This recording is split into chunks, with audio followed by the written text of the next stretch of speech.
मार्च 9 तरुणु जलिलाणी ओडिशा। चलित वर्ष प्रथम थर पर राज्य में आज पारद छुई 40 डिग्री।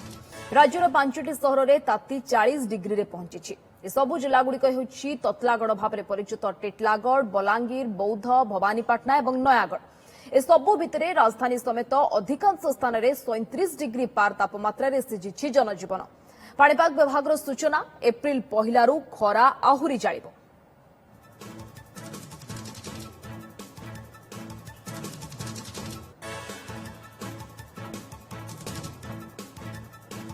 दिन तापमात्रा आगामी 2 दिन 48 घंटा मध्य किसी अंचल सामान्य वृद्धि होबार संभावना अच्छी, जोटा कि 2 डिग्री जाए।